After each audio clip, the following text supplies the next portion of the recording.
सबको नमस्कार।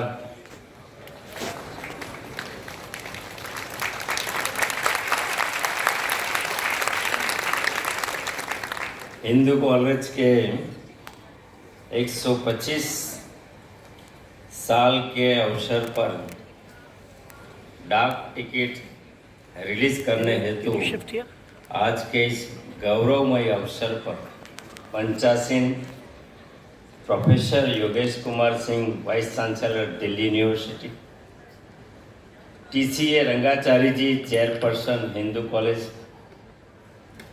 Professor Vikas Gupta, registrar Delhi university, professor Anju Srivastava ji, principal Hindu college, professor Veena Jain ji, vice principal Hindu college, Shri Manju ji, CPM ji, Delhi postal circle, प्यारे विद्यार्थियों, hall में बैठे हुए डिग्निटरीज, मीडिया के साथी, आप सबको इस अवसर पर मैं नमस्कार करता हूँ। सबसे पहले 125 साल की इस यात्रा में हम उन महापुरुष को नमन करते हैं जिनके कर कमलों से ये हिंदू कॉलेज की स्थापना की गई थी। वैसे महामना पंडित मदन मोहन मालवीय जी के चरणों में मैं नमन करता हूँ।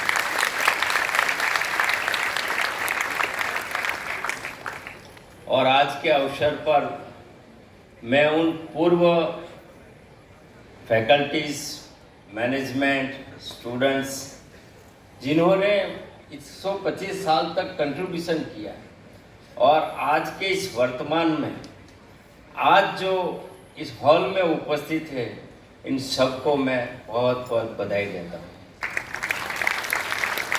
मैं अपने आप को भी बहुत गर्वान्वित महसूस करता हूँ कि मैं इस कॉलेज में हूँ जहाँ पढ़ना हर बच्चे का ख्वाब होता है। तो मंत्री की हैसियत से भी आज मैं यहाँ आ गया हूँ, विद्यार्थी की हैसियत से तो नहीं आया हूँ, लेकिन मैं भी अपने आप को गौरवान्वित महसूस करता हूँ कि मैं इस देश की इस हिंदू कॉलेज में हूँ जिन्होंने 125 साल से इस देश को बनाने में बहुत बड़ा कंट्रीब्यूशन किया।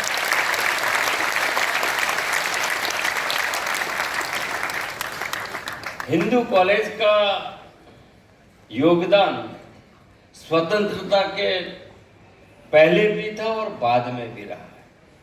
स्वतंत्रता के इस अवसर पर, इस दौरान जो आंदोलन चल रहा था, उस समय इसी कॉलेज में पूज्य महात्मा गांधी, जिस क्षेत्र से मैं आता हूं, सरदार वल्लभ भाई पटेल, लोकमान्य तिलक, सरोजिनी नायडू, जयप्रकाश नारायण, वैसे महानुभाव इस कॉलेज में अपना विचार प्रचार करने के लिए और प्रसारित करने के लिए आते थे। उस अवसर, उस कॉलेज में आज मैं खड़ा हूं जिसने इतना बड़ा योगदान दिया है स्वतंत्रता के बाद भी। लेकिन हम जानते हैं कि आधुनिक इंफ्रास्ट्रक्चर हो जाए वो केवल इतना आवश्यक नहीं है। जब विश्व के टॉप यूनिवर्सिटी का रैंकिंग होता है, उनके पैरामीटर्स कुछ अलग हो सकते हैं, लेकिन उस टॉप रैंक यूनिवर्सिटी की रैंकिंग में दिल्ली यूनिवर्सिटी एक अलग स्थान अपना बना के रखी है और हिंदू कॉलेज ने भी अपना एक अलग स्थान बनाया है। क्योंकि ज्ञान का प्रसार करना काफी नहीं है, ज्ञान का सर्जन करना भी इतना आवश्यक।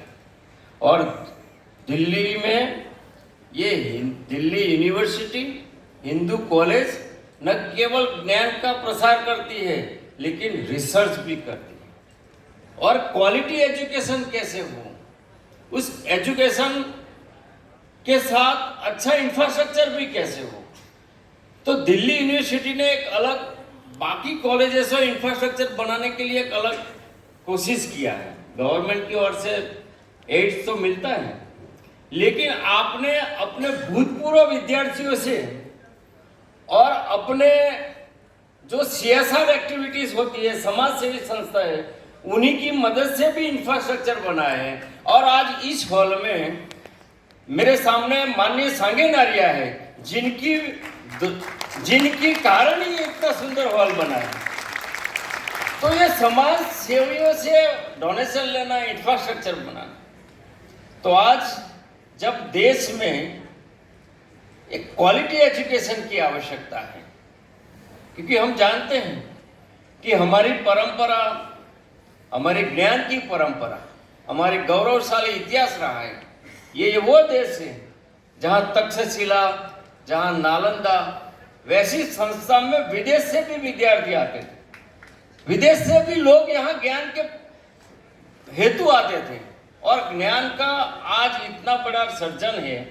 तब ये कॉलेज में आने वाले समय में एक ऐसा क्वालिटी वाला एजुकेशन हो, क्योंकि देश, हम जो सोचते हैं कि देश क्या है, इंडिया क्या है, भारत क्या है, तो भारत कोई कश्मीर से लेकर कन्याकुमारी तक का मैप नहीं है।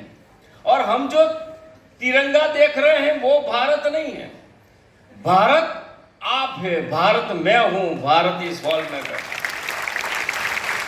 हम जैसा चाहेंगे वैसा भारत बनाएंगे, और उस पर उसका आधार हमारा ज्ञान, हमारा विवेक, हमारी वर्तन, हर चीज में भारत झलकना चाहिए।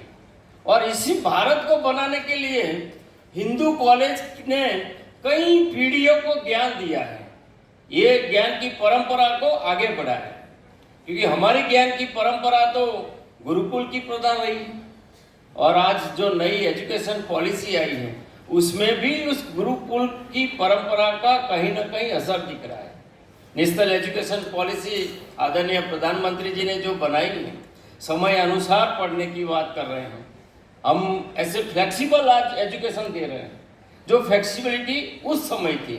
तो आज नेशनल एजुकेशन पॉलिसी के तहत आदरणीय प्रधानमंत्री जी भी चाहते हैं कि देश जब अपने अमृत काल में, हम 2047 में ये देश शताब्दी वर्ष मनाएगा, तब शायद हम न रहें, हम में से जो वृद्ध हुए हैं शायद न रहें, लेकिन मेरे सामने जो विद्यार्थी बैठे हैं वो जरूर होंगे। उनकी नजरों के सामने ये देश शताब्दी वर्ष मनाएगा, तब विकसित राष्ट्र होगा, एक सिरमौर राष्ट्र बनेगा। तो वो सिरमौर राष्ट्र बनाने के लिए आपके अंदर भी विकसित भारत का सपना होना चाहिए, आपके अंदर भी विकसित भारत बनाने का एक संकल्प होना चाहिए। और वो सपना और वो संकल्प के साथ विकसित भारत के लिए आपकी साधना भी होनी चाहिए।